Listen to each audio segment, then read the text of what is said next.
indictment. Hermione, queen to the worthy Leontis, king of Sicilia, thou art here accused and arraigned of high treason in committing adultery with Polixenes, king of Bohemia, and conspiring with Camillo to take away the life of our sovereign lord the king, thy royal husband. The pretence whereof being by circumstance partly laid open, thou, Hermione, contrary to the faith and allegiance of a true subject, didst conceal and aid them for their better safety to fly away by night. Since what I am to say must be but that which contradicts my accusation, and the testimony on my part, no other but what comes from myself, it shall scarce boot me to say not guilty. Mine integrity, being counted falsehood, shall, as I express it, be so received. But thus, if powers divine behold our humane actions as they do, I doubt not then, but innocence shall make false accusations blush, and tyranny tremble at patience.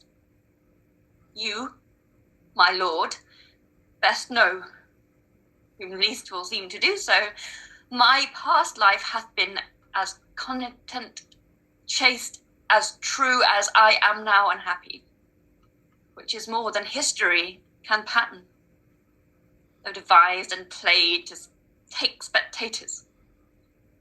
For behold me, a fellow of the royal bed, which a moiety of the throne, a great king's daughter, mother to a hopeful prince, here standing to prate and talk for life and honour, for who please to come and hear.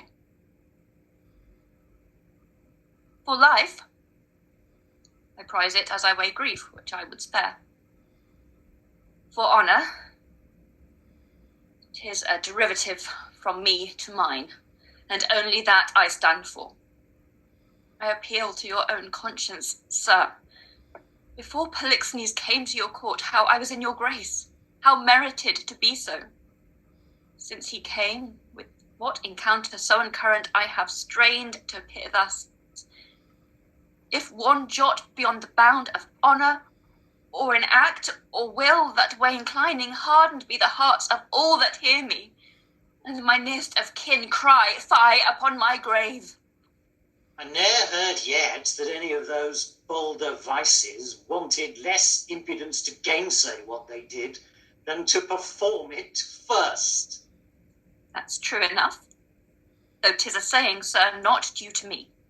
You will not own it. More the mistress of which comes to me in name of fault I must not at all acknowledge.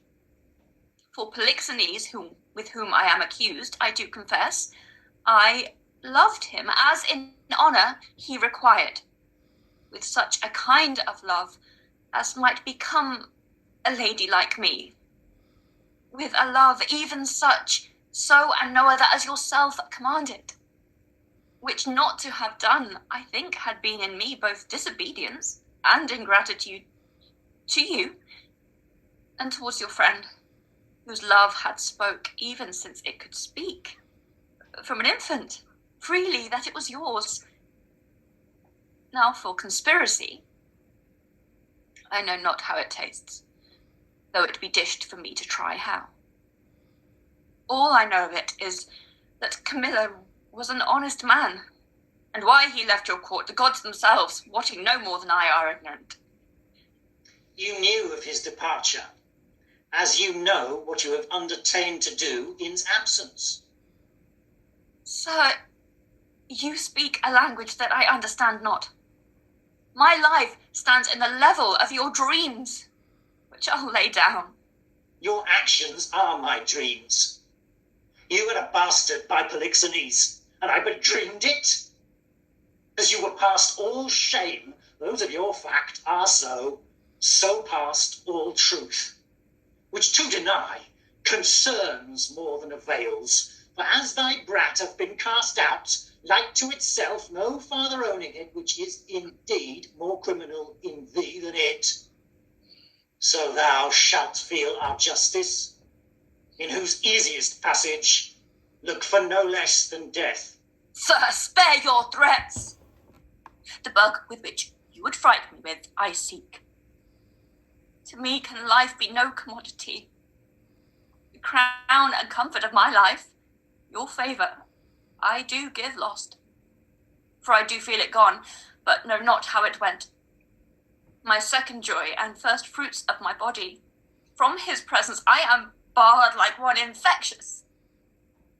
My third comfort, starred most unluckily, is from my breast, the innocent milk in it most innocent mouth, hauled out to murder.